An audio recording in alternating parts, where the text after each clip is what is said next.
आपके इस YouTube channel mathematics solution पर हम आप सभी लोगों का हार्दिक स्वागत करते हैं। आज बीएससी थर्ड सेम के बच्चों के लिए मैथमेटिक्स में ग्रुप 3 टॉपिक के अंतर्गत दो छोटे छोटे थ्योरम्स लेके हम आपके लिए आए हैं। दोनों थ्योरम्स इंपॉर्टेंट हैं, पूछे जाते हैं और ये यूनिट पहली यूनिट लगभग अंत की तरफ बढ़ रहा है। पहला थ्योरम क्या है? कह रहा है कि if G be an infinite cyclic group, यानी G अगर एक आपके लिए इनफाइनाइट साइक्लिक ग्रुप है तो A और A inverse be the only generators of G के दो ही जनरेटर्स होंगे, एक A और दूसरा A इनवर्स। इस दो के अलावा कोई तीसरा जनरेटर नहीं होगा। और आप जानते हैं कि अगर G साइक्लिक ग्रुप है तो उसका जो एलिमेंट होता है, कोई भी एलिमेंट उसका होगा, वह जनरेटर पे कोई पावर लगा के प्राप्त किया जाता है।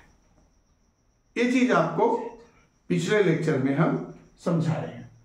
तो यहां क्या है, हमने कहा कि let A power m be another generator besides A, यानी A के अलावा जो दूसरा जनरेटर हम यहां कंसीडर कर रहे हैं, A को छोड़ दीजिए, उसके अलावा वो क्या है, A पावर m। हमको क्या दिखाना है? हमको ये दिखाना है कि हमारे पास दो जनरेटर हैं, एक A दूसरा A इनवर्स, यानी m की यह जो वैल्यू है या तो 1 हो या तो -1, यही हमको यहां शो करना है। अब यदि इसको हम जनरेटर के रूप में लिए तो इसका मतलब A क्या है, एलिमेंट हो जाएगा G का। अब यह G का जो एलिमेंट है A, यह किससे जनरेट होगा? A के पावर m पे कोई पावर लगा दें, उसी से A जनरेट होगा। हमने उस पावर को क्या कंसीडर किया? वह पावर n है। तो यहां देखिए, इसीलिए आगे लिखे then for some integer n A power m whole के पावर n, यह किसके बराबर हो गया? A की। क्यों हुआ? कारण हमने बता दिया कि A G का एलिमेंट है, G साइक्लिक ग्रुप है, साइक्लिक ग्रुप का कोई भी एलिमेंट जनरेटर के ऊपर पावर लगा के प्राप्त किया जाता है। अब यहां ध्यान दीजिएगा, A किसके बराबर हो गया? A के पावर mn बराबर E। ठीक, अब दोनों साइड में हम क्या करें? A इनवर्स ले लें। अगर दोनों साइड में A इनवर्स ले लें, देखिए A power mn A inverse equal to A inverse.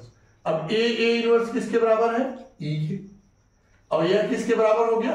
A के पावर mn-1 के। ठीक, तो यहां से ये चीज देखिए अगर ध्यान से कि A के पावर mn-1 किसके बराबर हो गया? E के। यानी यह चीज ये शो करता है कि A का ऑर्डर कितना है? mn-1, लेकिन A का ऑर्डर है कितना? 0। ऑर्डर ऑफ A किसके बराबर है? 0 के। तो यहां से क्या हो गया? mn-1 इक्वल टू 0, यानी mn equal to 1। mn equal to 1 कब होगा? जब m और n दोनों या तो 1 के बराबर हो या तो दोनों -1 के बराबर हो। यानी यहां से क्या हमको मिला? Therefore m equal to 1, n equal to 1, और m equal to -1, n equal to -1। आप देखिए m की एक वैल्यू हो गई 1 और m की दूसरी वैल्यू हो गई -1। जब m की वैल्यू 1 होगी तो जनरेटर क्या हो जाएगा? A, और जब m की वैल्यू -1 होगी जनरेटर क्या हो जाएगा?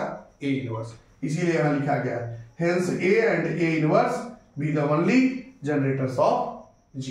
ये छोटा सा थ्योरम था, देखिए इसका प्रूफ हो गया। दूसरा थ्योरम यहां क्या है?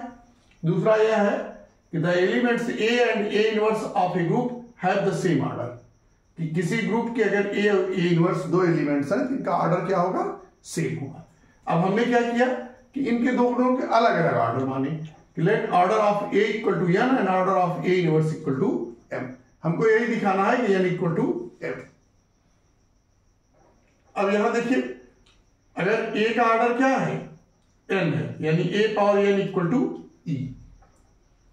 और अगर आपके लिए A इनवर्स का ऑर्डर m है, यानी A इनवर्स के पावर m किसके बराबर होगा? E के। अब एक चीज देखिए, V है, A इनवर्स होल के पावर n किसके बराबर होगा? A पावर n होल की पावर -1। ठीक, अब ध्यान दीजिएगा a पावर n क्या है, e, यह हो गया e इनवर्स। और आइडेंटिटी का इनवर्स क्या होता है, इनवर्स ही होता है, तो a inverse equal to e। अब देखिए a इनवर्स के पावर n किसके बराबर हो गया, e, यानी a इनवर्स का ऑर्डर कितना हो गया, n। a इनवर्स क्या ऑर्डर हुआ, n, लेकिन यहां से a इनवर्स का ऑर्डर कितना माना गया है, n। ठीक, देखिए order of a inverse n हुआ, लेकिन यहां क्या है, but order of a inverse equal to m।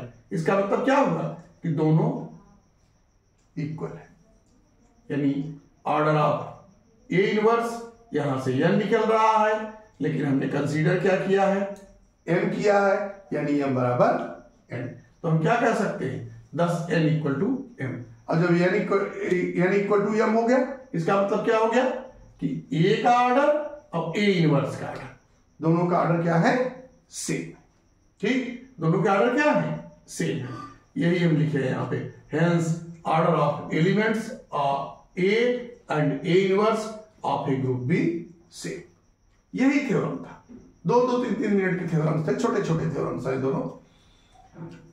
आपको ये बताते चले कि हम हर संडे, हर रविवार को वैदिक मैथमेटिक्स की एक सीरीज चलाते हैं, जिसमें खास तौर से हमारे जो छोटे बच्चे हैं, जो 4, 5, 6, 7, 8 के हैं, उनके लिए हम अभी शुरुआत किए हैं पहाड़ा, गुड़ा, भाग, इससे संबंधित चीजें उनको छोटी छोटी सी चीजें सिखा रहे हैं वैदिक मैथमेटिक्स मेथड से। इसका उपयोग क्या है, कंपटीशन में भी हम कर सकते हैं। उसको आप खुद जरूर देखें, छोटे बच्चों के लिए उसको दिखाइए अपने घर के, और साथ ही साथ अपने मित्रों तक इस बात को पहुंचाइए।